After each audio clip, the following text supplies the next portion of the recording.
We're getting reporting out of the New York Times now, Dan, that Iran gave advance notice to Qatar on its planned attack on the U.S. base, which could have played into the fact that Qatar was able to successfully intercept all of these missiles. But we also had Iran's Supreme National Security Council specifically saying that its attack was far from residential areas in Qatar, that it remains committed to warm relations with Qatar. How should we consider not just what this means in terms of the U.S. and Israel and its ongoing contact with Iran, but other players in the Gulf who have now been brought into this, for better or worse? Well, I think Qatar is especially interesting because, as you know, it's arguably the Gulf Arab country that is closest to Iran. It seems on the face of it very unusual, uncanny even, that the Iranians would choose this as the country, or at least the host country, of a target for a retaliatory attack. Nonetheless, the Americans have a major base of operations in Qatar.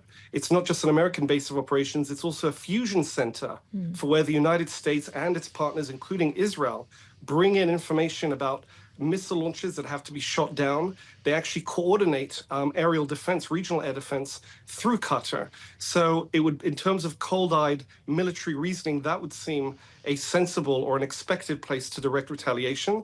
At the same time, Iran will not be in a rush to lose any friends over this, especially a country that has been close to it and useful in many regards. Hence, I think the rhetoric and the forewarning and the sense, I think, that this, as I said, was largely a pro forma retaliation, a one-off that perhaps was intended not to cause serious damage or casualties. Yeah. Dan, we've got a headline running now. Bahrain is closing its airspace temporarily. We could see this cascading throughout the region all night, correct? Correct, and keep in mind it's a fairly small piece of land. There's a possibility of spillover if parties end up shooting, sending planes over and the like. I think obviously there's a lot of caution, especially as it's an energy nexus, that part of the world. So the natural instability that comes with coming under a ballistic missile attack is magnified when you are in the business of oil export or oil transport. The same for natural gas, of course.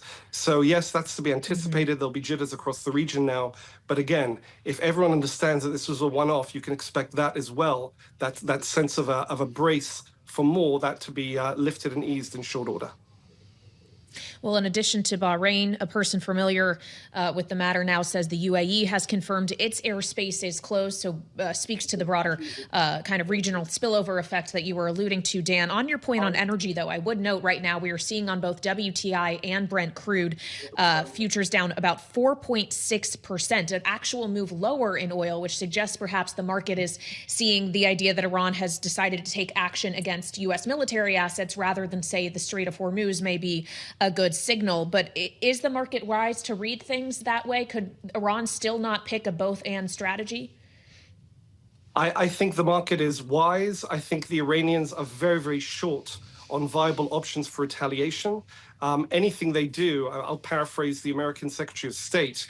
He talked about economic suicide for Iran in the event it decides to close off the strait, given that Iran is a major energy exporter as well. So again, nonetheless, the Iranians appear to need, at least in terms of domestic consumption, in terms of a face-saving measure, in terms of honoring or shoring up a regime that really has been battered in recent days. They need at least to register that they've carried out some kind of retaliation. The question is whether they're willing to effectuate and tolerate further escalation should the Americans decide to answer this blow with a blow in return.